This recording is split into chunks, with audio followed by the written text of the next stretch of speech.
दिव्यपुरी आध्यात्मिक केन्द्रबाट सञ्चालित युट्युब मार्फत प्रसारण भइरहेको दिव्यपुरी टिभीमा यहाँहरूलाई स्वागत छ।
चरण उपासक हरि का चरण उपासक कति कति पार तरी ओम जय जगदीश हरि।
गर्छौ हे माता जानी नजानी भक्ति गर्छौ हे माता जानी नजानी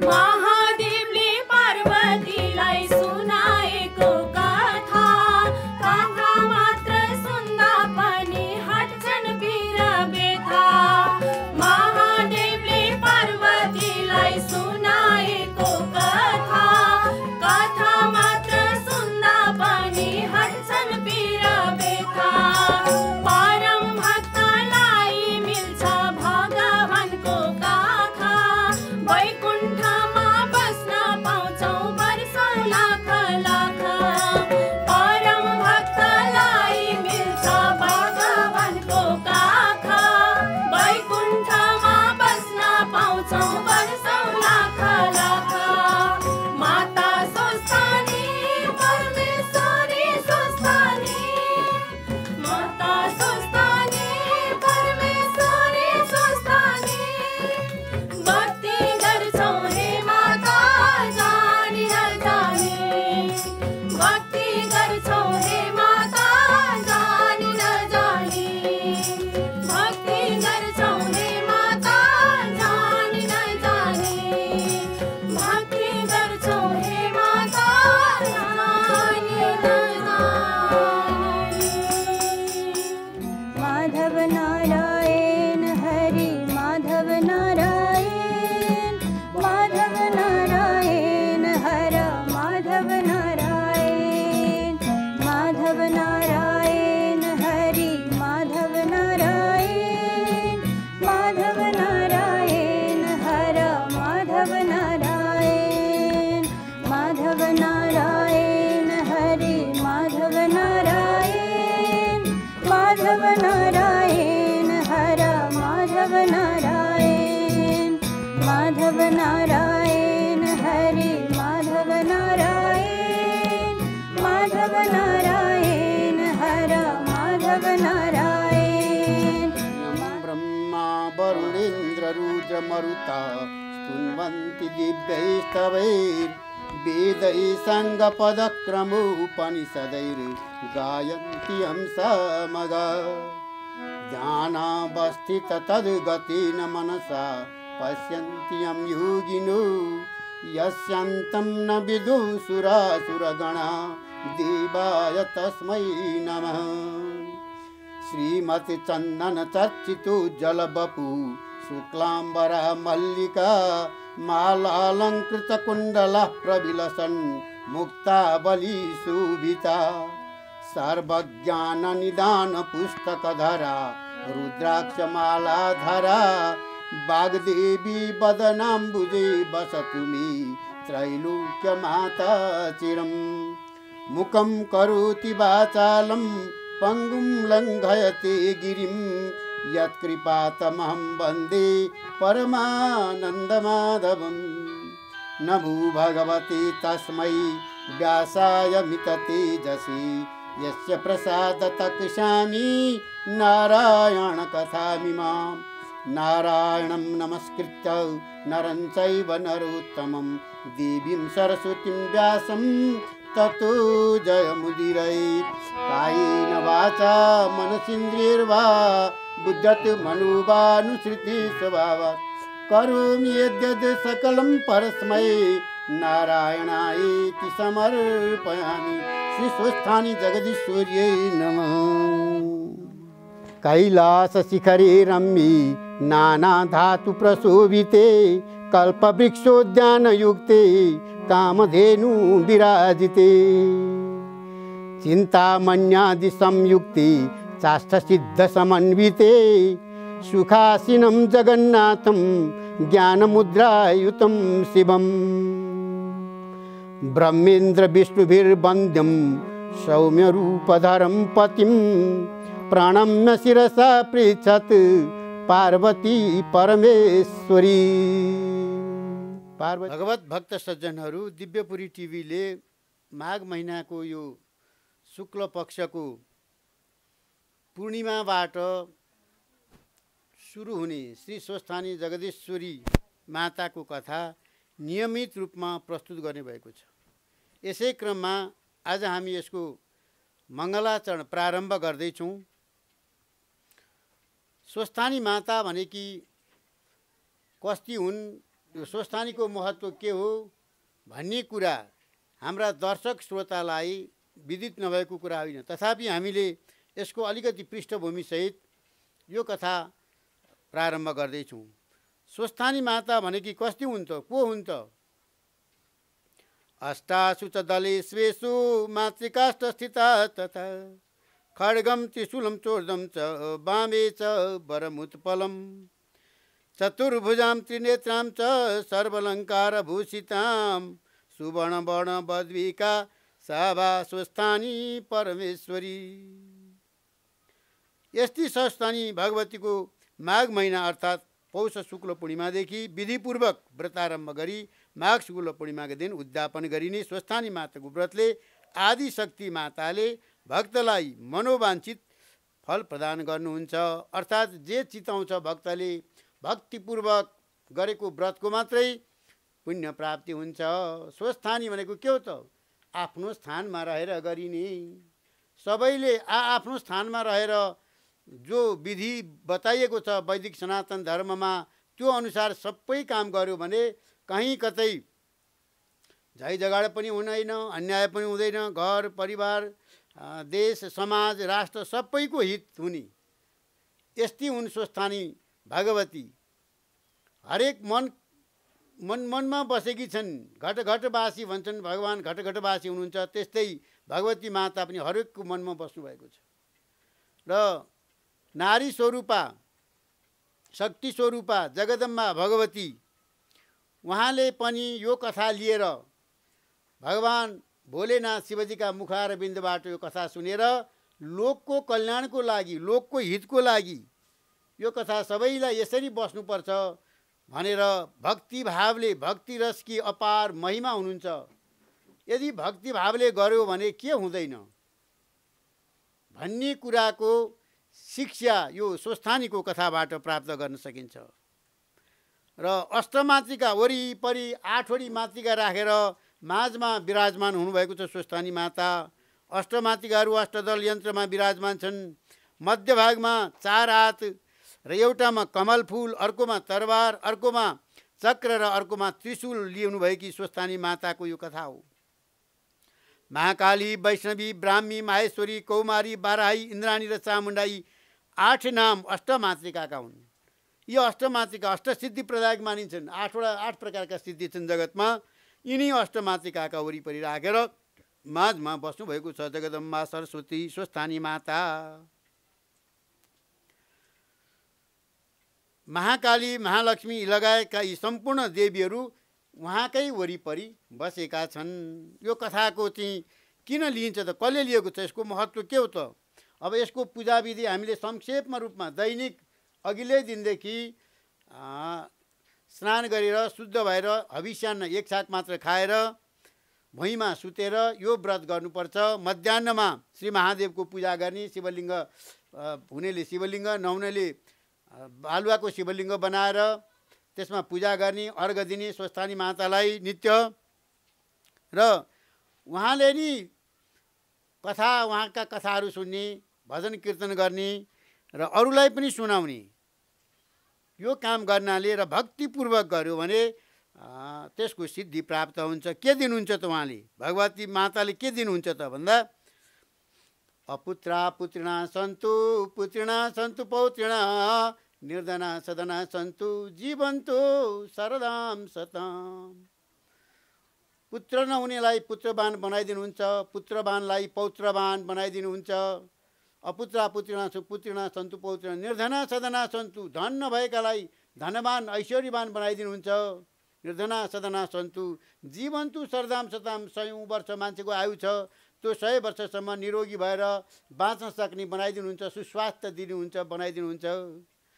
जीवन जो छ तत्रैव गङ्गा यमुना च तत्र, जहाँ यो स्वस्थानीको कथा श्रवण गरिया हुन्छ भक्तहरू, त्यहाँ गङ्गा पनि त्यहाँ आएकी हुन्छन्, सरस्वती पनि त्यहाँ आएकी हुन्छन्। तत्रैव गङ्गा यमुना च तत्र, यमुना पनि त्यहाँ आएकी हुन्छन्। गोदावरी सिन्धु सरस्वती छ सम्पूर्ण सागरहरू, हामीले अघि कलशको पूजा गऱ्यौँ, सागरहरू समुद्रहरू यहाँ आएर बसेका हुन्छन्। त्यो स्वस्थानीको कथा सुन्न स्वयं जगदम्बा भगवती स्वस्थानी माता पनि आउनुहुन्छ। र यसरी सबै आफ्ना भक्तहरूलाई जसले भक्तिपूर्वक यो कथा श्रवण गर्यो भने अब जीवनको आफ्नो लक्ष्य जे छ, उद्देश्य जे छ, त्यो कामना राखेर सकभर सदम्पति गर्नु राम्रो हो। यस्तो कथाहरू भन्दाखेरि, कथाहरू गर्दाखेरि, व्रत लिँदाखेरि स्त्री जातिहरूलाई मात्रै लिन लाउने हाम्रो पुरुष प्रधानको चलन भएको हुनाले पुरुष प्रधान समाजले यो चलन चल्ती गरेको हो। तर वास्तवमा नारी पुरुष दुवैले लिनुपर्छ यो व्रत। त्यस कारणले व्रत बस्न यदि अनुकूल भएन, पूजा गर्न सकिएन भने पनि घरमा पुस्तक राख्ने, स्वस्थानीको कथा मात्रै सुन्यो भने पनि त्यसले त्यो यथोचित फल प्रदान गर्नेछ। कथा सुनेको फल पनि प्राप्त हुन्छ। त्यसर्थ अलिकति समय निकालेर, हामीलाई सधैँ हतार छ, कहिले फुर्सद छैन, बितेको छ, धन भन्दा भन्दै एक दिन निधन हुन्छ अनि जानुपर्छ त्यस बेला। त्यस कारणले समयले कसैलाई पनि पर्खँदैन, बगेको खोला र गएको उमेर पनि कहिले फर्किँदैन। अजरा मरबत प्राज्ञो विद्या मर्थम च चिन्तयेत गृहीतैव केशेषु मृत्युना धर्ममा चरेत भन्छ। अजरा बुद्धिमानले के गर्नुपर्छ अरे भने म कहिले पनि मर्दिनँ भनेर धन कमाउन्जेल, विद्या पढुन्जेलसम्म म बाँचिरहन्छु सधैँ भनेर, यदि मरिहाल्छु आयु छैन मेरो भन्यो भने त भोलि उसले गर्नै सक्दैन, कमाउनै सक्दैन, केही पनि गर्न सक्दैन, विद्या पनि पढ्न सक्दैन। त्यस कारणले अजर अमर रहन्छु म भनेर विद्या र धन कमाओस्। अजरा मरबत 35 वर्षसम्म धन कमाउने मान्छेको समय हुन्छ। उन्नति प्रगति गर्ने मान्छेले 16 वर्षदेखि 35 वर्षसम्म गर्नु सक्नुपर्छ। समयले कसैलाई पर्खिँदैन। त्यस कारणले विद्यामर्थम त चिन्तयेत गृहीतैव केशेषु, हाम्रो टुप्पीमा कालले पक्रिरहेको छ, कुन बेला त्यो मृत्युको तरबार कतिखेर आउँछ र चट्ट काटिदिन्छ कसैले थाहा छैन। त्यस कारणले यस्ता सद्धर्मका कामहरू, ज्ञान गुणका कुराहरू, सत्सङ्ग साधु सन्तको सङ्गत गर्ने, तीर्थव्रत गर्ने, दान धर्म गर्ने काम पछि गरौँला, भोलि गर्छु भनेर कहिले नै नराख्नुहोस्। र यो अहिले नि तुरुन्तै गरिहाल्नुपर्छ यही कुराले। तर कसरी गर्ने भने विधि पुर्याएर गर्नुपर्छ। झारा टारा गरेको कामको फल हुँदैन। मैले अहिले भने नियमित ब्रह्मचर्यमा रहनुपर्छ। स्त्री प्रसङ्ग आदि गर्नु हुँदैन। कथा सुन्नेले, श्रवण गर्ने, व्रत लिनेले हविष्यान्न खानुपर्छ, चोखो खानुपर्छ, परान्न खानु हुँदैन, अर्काको घरको अन्न खानु हुँदैन, दुर्वाच्य बोल्नु हुँदैन, रिस गर्नु हुँदैन, कसैलाई कुवाच्य बोल्नु हुँदैन, कुदृष्टिले हेर्नु हुँदैन, कसैका कुरा काट्नु हुँदैन इत्यादि नियम व्रत पालन गरेपछि स्वस्थानी माता प्रसन्न भएर मात्रै अनि उसलाई धन सम्पत्ति पुत्र के इच्छा छ, छोरा नहुनेले छोरो पाउँ भनेर व्रत लिएका हुन्छन्, धन सम्पत्ति ऐश्वर्य पद प्राप्ति ती सम्पूर्ण कुराहरू प्राप्त हुन सक्छन्। स्वस्थानी भनेको के हो त भन्दा आफ्ना स्थानमा रहनु।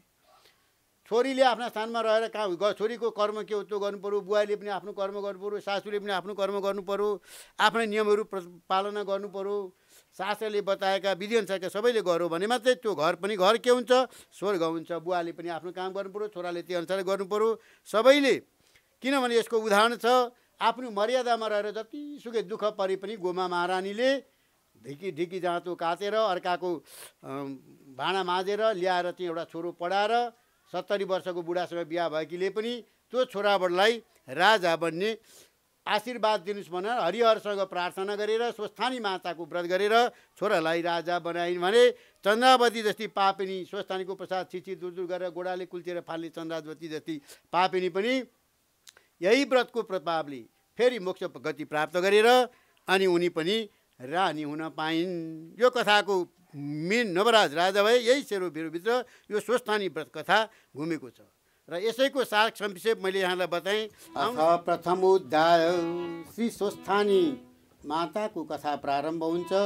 यसमा सृष्टि कसरी भयो भन्ने कुराको वर्णन गरिएको छ। सृष्टिको वर्णन अघि कुनै समयमा अगस्त्य मुनि तपस्या गरिरहेको ठाउँमा आफ्नो वाहन मयूरमा चढेर षडानन भनिन्छ कुमारजी त्यो आश्रममा पुग्नुभयो र कुमारजी जब त्यहाँ पुगेपछि पाद्यम अर्घ्यम आचमनियम गरेर उहाँका चरणहरू प्रक्षालन गरेर उहाँलाई क्षेम कुशल के छ तपाईँको हालखबर भनेर सोधेर राखियो। त्यसपछि प्रश्न गर्नुहुन्छ कुमारजी, आज्ञा गर्नुहुन्छ। हे अगस्त्य मुनि, सृष्टिको क्रम के हो, यो कसरी सृष्टि भयो, यसको बारेमा हामी जान्न चाहन्छौँ भनेर उहाँले भन्नुपछि पहिले संसारको सृष्टि हुँदा अनन्त कोटि ब्रह्माका अधिष्ठाता परब्रह्म परमात्माको मनमा यस ब्रह्माण्डको सृष्टि गर्ने इच्छा प्रकट भयो। त्यही इच्छाद्वारा प्रेरित भएर परमात्मा तीन देवताको रूपमा, ब्रह्मा विष्णु महेश्वर भन्छौँ हामी, तीन देवताको रूपमा प्रख्यात भए। तिनी देवताहरूमध्ये शिव रज तम तीन गुणले युक्त भएकी माया उत्पन्न भइन्। तिनी मायालाई प्रकृति भनिन्छ। प्रकृति र पुरुष दुईटा हुन्छन् संसार चलाउन। ती मायालाई कसैले पनि जित्न सक्दैन। मायादेखि भिन्न अशान्ति पद छ, त्योभन्दा पर शान्ति पद छ। शान्ति पददेखि पर विद्या पद, त्योदेखि पर प्रतिष्ठायुक्त पद, त्योदेखि पर निवृत्ति पद छ। त्यही पदलाई मोक्ष भनिन्छ। हामी मोक्ष भन्छौँ नि, मोक्ष पाउनु पाए हुन्थ्यो। मरेपछि मोक्षको चाहना हुन्छ हामीलाई। यो सृष्टिको क्रम विस्तारले बताउन र बुझ्न पनि कठिन हुनाले संक्षेपमा कहिएको छ। यो धेरै लामो छ। सृष्टिको क्रम भनेको यो स्वस्थानीको यो पहिलो अध्यायमा वर्णन गर्न सकिँदैन, यो लामो छ। तर यहाँ चाहिँ के छ भने संक्षेपमा रूपमा छोटकरीमा सबैले बुझ्ने गरी त्यो वर्णन गरिएको छ। एउटा क्रमले सृष्टि र अर्को क्रमले के हुन्छ भने प्रलय हुन्छ। जहाँ सृष्टि हुन्छ त्यहाँ चाहिँ विनाश हुन्छ। फेरि शान्तचित, शान्ति, विद्या, प्रतिष्ठा र निवृत्ति पाँच पदको उपदेशभित्र माया रहन सक्दैन। जुन अव्यक्त छ त्यो मायादेखि पर रहने आत्मामा विद्यमान एवं अधिष्ठित छ। जीव अज्ञानी र प्रकृति जड हुनाले सम्पूर्ण परमाणु अचेत छन्। कारणले नि कार्य हुन्छ, अथ जगतका अधिष्ठाताको इच्छा बिना केही पनि हुन सक्दैन। अधिष्ठाता को त जगतको भने ब्रह्मा हुनुहुन्छ र उहाँको इच्छाले नै यो सृष्टि भएको छ। यो कुरा सबै शास्त्रले स्वीकार गरेका छन्। तापनि वेदान्त शास्त्रमा सबैको गति पुग्न नसक्ने हुनाले सबैलाई निश्चय हुन सक्दैन। वेदान्त भनेको के छ भने वेदको व्याख्या गरेको छ। वेदलाई सबैले पढ्न बुझ्न सक्दैनन्। वेदान्तलाई चाहिँ यसलाई के छ भने संक्षेपमा व्याख्या गरिएको छ र त्यसैले गर्दा त्यसको पनि सारको रूपमा चाहिँ के छ भने यो शास्त्रमा यो स्वस्थानी जगदीश्वरीको कथामा प्रथम अध्यायमा सृष्टिको क्रम वर्णन गरिएको छ। सबैलाई निश्चय हुन्छ। अनि जन्म मरण नछुटेर त्यसै भित्रको सुख दुःखको अनुभव गर्ने जीवद्वारा यो संसार चक्र चलिरहेछ। यस सृष्टिको क्रम कल्प कल्पको भेदले भिन्न भिन्न देखिने हुन्छ। एउटा पद्मकल्पको मात्र वर्णन यहाँ गरिन्छ, किनभने सबै कल्पको यहाँ वर्णन गरेर साध्य छैन। सृष्टिकर्ता ब्रह्मा हुनुहुन्छ, जगन्यन्ता र पालन गर्ने भगवान् विष्णु हुनुहुन्छ र संहार गर्ने को हुन्छ शिवजी हुनुहुन्छ। उनी शिवजीले पार्वतीलाई सुनाएको यो स्वस्थानीको कथा हामी श्रवण गर्नेछौँ। विष्णु र शिवका आयुको कुनै अवधि छैन, प्रमाण छैन। तर ब्रह्माको चाहिँ 100 वर्षलाई परमायु भन्दछन्। परमायु कसको छ भन्दा 100 वर्ष मनुष्यहरू पनि हामी प्राणीहरू पनि बाँच्यौँ भने त्यसलाई परमायु भनिन्छ। 80 वर्षकालाई दीर्घायु भनिन्छ हैन, र 100 वर्षको लागि परमायु भनिन्छ। मान्छेको आयु चाहिँ 100 वर्ष तोकिएको छ। 50 भन्दा तललाई परार्ध भन्दछन्। 100 वर्ष पुगेपछि ब्रह्मा पनि नाश हुन्छन्, अर्थात् प्रलय भएपछि यो संसार केही रहन्न, सृष्टि नयाँ सृष्टि हुन्छ। प्रलय हुन्छ भन्छ नि, हो प्रलय हुन्छ अरे भन्छ। किनभने यो अहिले 2021 चलिरहेको छ। यसलाई 100 पुगेपछि एउटा अन्त्य हुन्छ, विनाश भएर के भएर यो सृष्टिको अन्त्य हुन्छ र फेरि अर्को सुरु हुन्छ। प्रलय चाहिँ अनेक किसिमले हुन्छ। ब्रह्माको घर गृहस्थी सब छ। उनले बस्ने स्थानको नाम के हो भने सत्तल हो। सत्यभन्दा पर अरू कुनै पनि छैन। ब्रह्माले पनि खानु सुत्नु पर्छ। ब्रह्माको प्रातकाल हुँदा सृष्टि गर्दछन्। 3 देखि 1 दिनमै सत्य, त्रेता, द्वापर, कली चारै यो घुम्दछन्। रात परेपछि प्रलय हुन्छ। यस किसिमले दिन रात बितेको ब्रह्माको 100 वर्ष पुगेपछि महाप्रलय हुन्छ। यो महाप्रलय भएपछि पहिले जस्तै रजोगुणयुक्त ब्रह्मा उत्पन्न भएर सृष्टि गर्नको निम्ति अहङ्कार, पञ्चमहाभूत, ज्ञानेन्द्रिय, मन, बुद्धि, पञ्चतन्मात्रा, शब्द, स्पर्श, रूप, रस, गन्धले युक्त भएको एउटा अण्ड, पक्षीको अण्डा जस्तो त्यो ब्रह्माण्ड छ। त्यस्ता ब्रह्माण्ड कति छन्? इन्द्रणीको बोटमा दाना जति फल्छ नि, लहरा फले जस्तो गरेर अनन्त कोटि ब्रह्माण्ड छ। एउटा ब्रह्माण्डको एउटा छेउमा छौँ हामी हैन। चतुर्मुखी ब्रह्मा, यस्ता ब्रह्माण्डको प्रकृति अर्को भागको पुरुष छ। दुईटा छन् ब्रह्माण्डलाई, त्यसलाई भाग गर्दाखेरि एकतिर प्रकृति एकतिर पुरुष छन् र फुटेपछि एक भागको प्रकृति अर्को भागको पुरुष बन्दछ। त्यसैबाट सृष्टि गर्दा चतुर्मुखी ब्रह्मा भएर पालन गर्दा अनन्त मूर्ति विष्णु संहार गर्दा पञ्चमुखी रुद्र भई सारा सृष्टिको कार्य यसरी चल्छ। जगतको सृष्टि त्यसरी भयो र उहाँको इच्छाले नै त्यस अण्डको उत्पत्ति हुन्छ। जब ब्रह्माले इच्छा गर्नुहुन्छ त्यसपछि मात्रै त्यो ब्रह्माण्डको उत्पत्ति हुन्छ। यस परम ब्रह्म परमात्मालाई त्रिगुण गुणातीत चतुर्व्यूह अनादि प्रजापति हिरण्यगर्भ भन्दछन्। सुमेरु पर्वत चतुर्व्यूह अनादि प्रजापति, समुद्रको बिचमा सम्पूर्ण जीव, गर्भाशयमा बालक जसरी रहन्छ आमाको पेटमा त्यसरी सम्पूर्ण जीवहरू चाहिँ त्यो समुद्रको बिचमा रहेका हुन्छन्। सूर्य चन्द्र नक्षत्र ग्रह आदि पनि त्यही सुमेरु पर्वतको उपत्यकामा स्थित रहेका हुन्छन्। पर्वतहरूमध्ये सुमेरु पर्वत हिमालय एउटा, अर्को सुमेरु पर्वत। हिमालयमा शिवजी बास बस्नुहुन्छ। बाहिर देख्दा हामीले त्यो ढुङ्गा माटाको पर्वत देखिन्छौँ, विशाल पर्वत हिउँको। तर त्यो भित्र चाहिँ के छ भने त्यहाँभित्र छुट्टै दरबार। मानसरोवरमा हामी गयौँ, कैलाशको दरबारमा हेर्दाखेरि राति चाहिँ त्यहाँ डमरू बज्छ अरे। त्यो भित्र डमडम आवाज कसरी देखाएको छ नि, डमरू बजेको आवाज सुनिन्छ भन्थे त्यहाँको मान्छेहरूले, अरू ऋषिहरूले सन्तहरूले पनि। अनि त्यहाँभित्र हल्ला खल्ला भाँडाकुँडाहरू बज्छ अरे भित्र। बाहिर हिउँले ढाकेको विशाल अटाम्य पर्वत छ हिमाल शिवजीको। होइन त्यो मानसरोवर नुहाएर त्यहाँ माथि दर्शन गर्न जानुपर्छ। त्यो अकाट्य छ एकदम।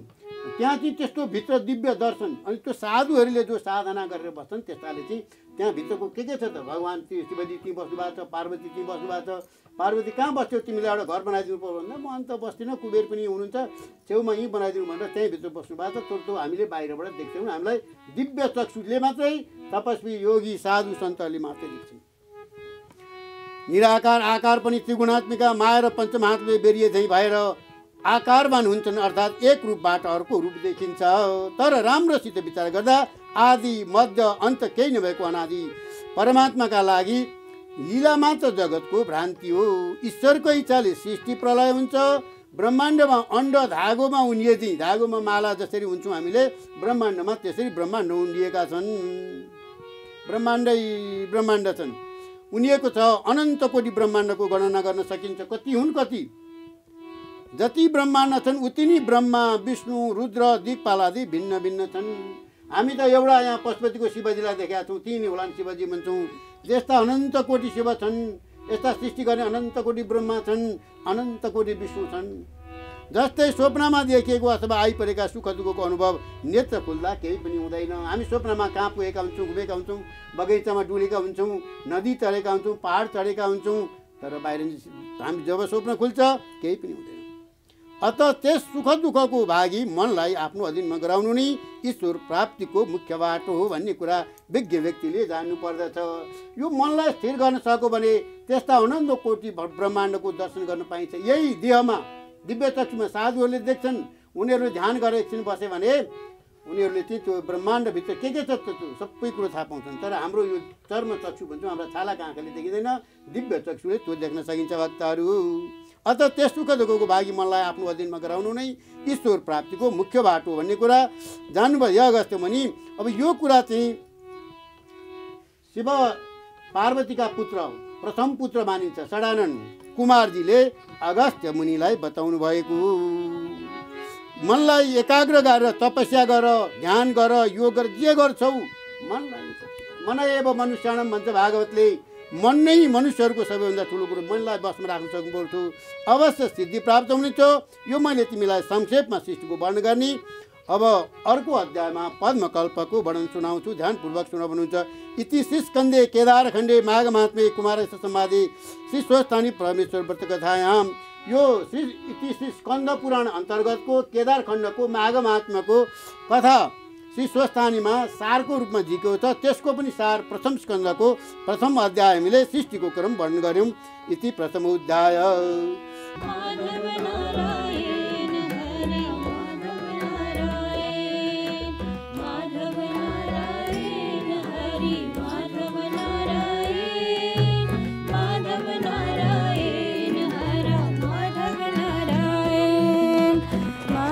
नारायण हर